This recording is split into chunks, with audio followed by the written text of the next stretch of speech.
Hey guys, welcome back to another video. Today we're going to be playing as Yugoslavia in the Second Great War mod, and we're going to be trying to form the Yugoslavian Empire. So the first thing I did was, of course, attack Albania. They were like the easiest targets, so that was a quick invasion. We took them out. Now next, we had multiple options on where we want to take this, and so I decided to go with Bulgaria because they seemed like the next easiest bet. But I was invaded by Italy. Now, I believe this is an event as a part of the game, one of the events in the game. And I checked down and I saw that like they were already done with their Ethiopian war, which was like, damn, that was fast, right? And for the first couple of turns, I was able to actually hold them off in Slovenia. But then they launched a twin invasion of both the Adriatic coast and Albania. And from there, they managed to immediately start overrunning my forces. But did I want to give up? No, I decided not to. Keeping the spirit of, this is technically the monarchist Yugoslavia, but like, keeping the spirit of Tito and his partisans, I decided to keep fighting the Italians no matter what. And my strategy became simple. Hold the capital, and then flank from behind to starve out their troops. And by the way, when I looked around, I realized that my situation was even more hopeless considering that the Italians had already formed their own weird-ass version of the Axis that just had a whole bunch, like, it was like a fusion of the Axis and the Intermarium, which is weird. I don't know, like, what happened in the game, but, like, yeah. All that before 50 turns, by the way, so it's kind of crazy, right? And now, of course, as you can see from the screen, the situation was getting very, very hopeless, but I was still continuing to, like, take back territory wherever I could. And my main objective was, as you can see, right, I took territory in the Adriatic and I cut the Italians off. I took away their supply. I tried to make peace, but of course the Italians said no. And I think eventually, soon enough, they reconnect their provinces and then restore supply pretty quickly.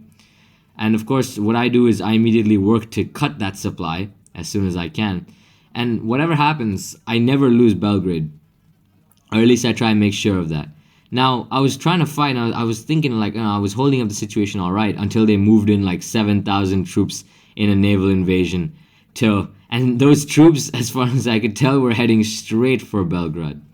Belgrade or Belgrade? I don't know. I feel like Belgrade just sounds way too British of a pronunciation. I feel like Belgrade is the... whatever. And then I just focused on holding the capital. Because at this point, I realized the war was basically lost. I could not win with this numerical disadvantage. And soon they started assaulting the capital. And I tried to send a few forces out. And these guys, I sent them running to the Adriatic Sea. I knew it wouldn't do anything. I sent other forces running. They finally take the capital. And soon enough, my forces were consumed. And they tried to give me a horrendous looking peace deal. I wasn't settling for that. I took back all my provinces. And shockingly, the AI accepted. So, all that fighting in the end was worth it. Because, in the end, I secured the peace deal. And I fought off the Italians. And all I had to do really was just assimilate the Albanians, and that was it. And I realized I kind of forgot to use my technology points, but, I remembered. So anyways, I continued with my original plan of attacking Bulgaria. And the problem was that I kind of rushed into the war in that I attacked with a little too few, like a little too less, a few troops, so they kind of beat my initial invasion force. But of course, I was able to take them out in the end, just by moving my troops around. And so then I realized the Soviets had just murdered Poland, and weirdly enough, none of the Axis members came to help them, so I don't know what was going on. I think Poland declared the war, but that doesn't make sense either. And Turkey was somehow invading Italy, and none of the Axis was doing anything about that. And I saw that happen, and I so badly wanted to join this war and take territory from the Italians. So what I did was I pissed off Italy so much that I was like, okay, you have to declare war on me, right? So I did then was I declared war on Austria, thinking, okay, they might declare war on me now. But then the Austrian war went to shit. And I was like, oh no. Here I am, I'm supposed to invade Italy soon, and then I mess up in Austria, right? I fuck up there. And then I started doing the most desperate strategy possible, which was raising troops at the border and grinding my enemy down in like a trench warfare type war. And then I tried to invade into Austria again, and it failed. And then I had to continue to grind down my opponents. All the while, Turkey was just murdering Italy to the left of me. And as I continued, I mean, this war was such a waste of time, honestly. And I grinded down the Austrians, though, and finally we took them out, right? That was good. But now Turkey was in control of Italy, and I did not know what to do. I couldn't fight both. And even if I declared war on the Axis, I'd have to deal with Hungary and Romania, right? That would be a headache in of itself, and including a few Baltic members too. So what I did next was I decided that the next logical step to go was probably Greece. And so I started raising troops, or more accurately, just waiting for my money to come back. And this time, I didn't want to repeat the mistake I made in Austria. And then I look up and I see Axis and Iran and the Soviets just being at war with everyone. I'm just like, holy shit. That is a very interesting development. See, now the Axis forces were all heavily involved in the Soviet Union, meaning that I could potentially invade them and have a good shot at this. But of course, I didn't want to do that yet. I decided to take out Greece first. And so my Greek invasion began. And like, you know what? As much like, troubles that I've gone through in this video so far, as much blunders I've made, at least I didn't mess up the Greek invasion like the Italians did in real life, I mean, yeah. No, at least I can live with that. And so I moved all my troops back, and then of course I assimilated, and the Italians attacked me again.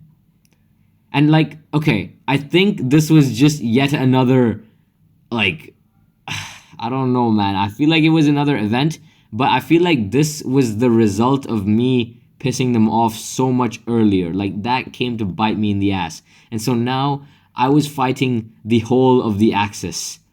So what I did was I moved my immediate troops to, of course, fight in Romania and Hungary. But I soon realized that my hypothesis, per se, came true. Hungary and Romania had literally all of their forces in the Soviet Union, meaning I could run free. I could run rampant through their countries and they would not do shit about it, right? The Soviets would die they were dying at my, no. I was winning at the Soviets' expense. Yeah, sorry, I kind of lost my sentence there for a second. But yeah, I was basically winning at the expense of the Soviets. And meanwhile, in the Italian side, I moved over most of my troops to attack the Italians, and I tried to make a peace deal right then and there, to see if they'd make peace. Hint, this never works, guys, because when you fight an alliance, the alliance is just the most annoying fucking, that's the thing. Let me tell you one thing, in age positions too, never, ever, ever go to war with an alliance. It's going to be the most painful experience of your life. Because what'll happen is, even if you've completely taken over one member of the alliance, say I completely took over Italy or something, and they're so sick of the war and everything, some tiny ass nation on the other side of the world, which is somehow a member of the alliance or something, will just decline the peace offer and say nah, and just go nah, I'm not making peace. I didn't hear no bell. That's what'll happen.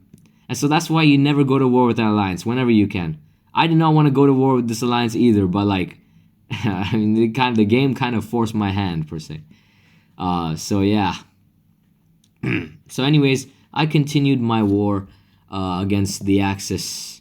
I mean, I can't even call them the Axis here, because this is some abridged ass Axis. And oh yeah, by the way, to pass the time, I was looking over at Spain, and I noticed that their government was completely shattered, and communist Spain was just relegated to Equatorial Guinea. Anyways, I found that kind of funny. But yeah, back to the war, right? So Romania was completely dead. So was the Hungary, right? The Hungarians were being supported only by a small number of Italian troops that had come to just bail them out, which is, holy shit, I lived this game. This is a universe where the Italians bail their allies out, guys. That is actually, wow, wow. I just realized that while recording. Holy shit. Well, anyways, Yeah, no, I had completely taken over Romania basically, and I was looking over the alliances. And yeah, this world has two axes, yeah. Meaning there's one axis with Germany and Japan, and then there's one axis with like the one that I'm fighting, which is like Italy, Romania, and Hungary, which is like I found so weird. And then like I started invading into like Soviet territory, right, that they held, and I started just returning that territory to the Soviet Union as I went through, because what I wanted to do was I really wanted to help the Soviets in this war, because I mean I sent my troops as far as they could go. I mean they were low on supply, they were probably gonna die, but still, I want to send them as far as they could go so that like they could help the Soviets. Meanwhile, I realized that the Italians were now incredibly weak as well. They'd lost their initial fighting strength that they invaded with, and so I decided to pounce on the opportunity really and take back my land. I mean, not take back my land, take more land from them. And so now that I felt that I had all the land that I needed, I decided, maybe it's time for a peace deal. And I decided to even release Switzerland, but no, the Italians said nah. And so I decided that, you know what, if you said no to the peace deal, I'll make you say yes to the peace deal. Wait, what? No, if you rejected me, I'll make you say yes. That's basically what I went with. That sounds so wrong out of context, but like I'm talking in the context of the game, guys. So yeah, I basically invaded all of Switzerland. I even went as far as to like go attack Venice, which is just sitting there. And then finally I decided, okay, time for another peace deal, and I'll see if this works. I took a little bit of extra territory here and there as well, and I also decided to release Switzerland, right, to see if it was possible, and also even Tunisia. But of course, they still sort of rejected my peace deal, which again, it pissed me off.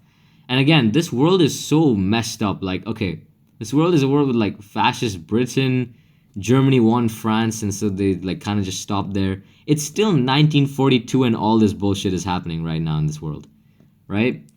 So for the next couple of turns, I decided to just hold my ground, right, in all the occupied territories, because I knew the AI will give up eventually. That's the thing, though. The AI doesn't like give up; it just gives up eventually. And I tried to send some of my forces that were just sitting there, to go attack the Italian islands and attack Tunisia, but they failed. And so instead, I decided to maybe, once again try a peace deal, see if the AI will like finally give up. And I released Switzerland and Tunisia, and even Ethiopia, and it finally worked. And so I was really happy because now the peace was done. I had the territory and I had puppet states now. Which, I mean, honestly, we all love puppet states, let's be real. I even released Wallachia out of the extra Romanian territory I had. And then I decided, to, assimilate the remaining territories I had of, like, Greece. And then, I was spent the next couple of turns collecting my troops from different parts of the world and, overlooking my vassals and all that. And, very happy about all this. And now the only part that I had left was Turkey, which made me a little bit sad because Turkey was like really good allies with me. And I tried to get Italy to attack Turkey or something so that Turkey would get a war, but like I fucked up and I pressed Switzerland, and then Switzerland just died and they got annexed by Italy all over again. I was very sad about that. But in the end, the thing I needed happened in that Turkey got into a long protracted war, allowing me to attack them directly. Because, I mean, I just wanted to make this really easy. And so I invaded, and all I needed was till Istanbul, and then I would be having enough. The Turks managed to actually stop me for a bit, but instead of continuing with the war, I just decided, just make peace right now. I'm sure they'll agree. And they did. And just like that, I formed the Yugoslavian Empire. But, of course, before I did that, I released the Greek territories that I had. And so, finally, I formed the Yugoslavian Empire. I'll see you guys next time.